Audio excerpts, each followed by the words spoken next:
এইখানে অনেক সিন্ডিকেট হয়, এইখানে প্রচুর পরিমাণ সিন্ডিকেট হয়। টাকা দিয়ে দেয় 50 টাকা যে দিব তার সিরিয়াল তার আগে দেয়।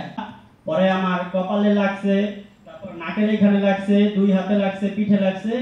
আমি পরে হাসপাতাল আসলাম, আমার বলে আমি ইমার্জেন্সি কই, ওনারা বলে এখানে কোনো ইমার্জেন্সির চিকিৎসা হয় না।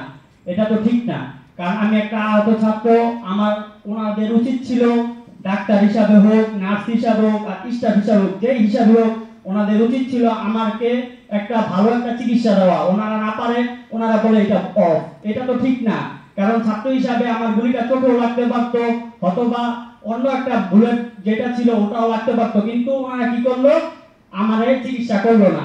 আমি চলে গেলাম, তারপরে একটা প্রাইভেট হসপিটালে গেলাম, ওইখানেও গেট অফ। মানে ওনারা গেট খুলবে না, বলতেছে সব অফ। এখানে যদি আমাদেরকে পুলিশ দেখে, আর্মিরা দেখে, তাহলে ওনাদের নাকি হসপিটাল অফ করে দিবে। এজন্য ওনারা আমার চিকিৎসা করলো না। 4-5 দিন চলে গেল, পরে আমার কপালের এটা ব্যথা অনেক অনুভব করলাম।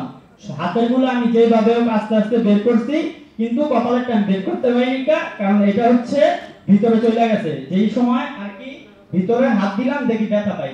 পরে আমি হাসপাতালে আসলাম। পরে আমি যে স্টাফ ছিল ওনাকে বললাম, ভাই কাউন্টারটা কোথায়? উনি আমার পাঠিয়ে দিল কই ভিতরে।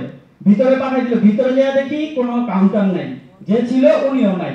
উনি আবার কই গেছে, কয় উনি মিটিং এ গেছে, স্যারের সাথে মিটিং করতেছে, উনি নাই। পরে আবার আসলাম, অনুসন্ধান দেখছে, অনুসন্ধানে যে থাকে উনি আবার বলে এখানে কোনো কাউন্টার নাই। আমি ভাই বলি, আমি কই আমি তো একটু কিসের বই বিভাগে যাব, তাহলে একটু বলুন। আমার বললো না। পরে একজন লোক বলতেছে, ভাই ওই যে ওইখানে পুরুষ কাউন্টার, ওইখান থেকে আপনি নেন। গেলাম সিরিয়াল দইরা সার্জারি বিভাগে। উনি বলল কি যে স্টাফ থাকে সামনে। আমি বললাম আমি গুলি খাইছি, আমি একটু যাই। কয় না, এখানে যাওয়া যাবে না। ওই স্টাফ যে মহিলা ছিল উনি আবার আরেকজন স্টাফ বইলা চালাই দিল, আমার অথচ দিল না। তারপর ভিতরে যে ডাক্তার আছে ওনারে বললাম, স্যার আমার সাথে অনেক ভালো ব্যবহার করছে, এটার জন্য স্যারকে আমি অনেক ধন্যবাদ জানাই। কারণ স্যার আমার আমি তো বুঝি নাই যে সরকারি হাসপাতালের ডাক্তার, উনি আমার টিপা টেপা সবকিছুই দেখছে, কপালের কোথায় আছে। তারপর উনি আমার একটা এক্সরে দিল। তারপর আমি স্যারের এক্সরে করে স্যারের দেখাইছি। স্যার আবার ফোন করছে, কই সার্জারি বিভাগে যে স্যারে ফোন করছে।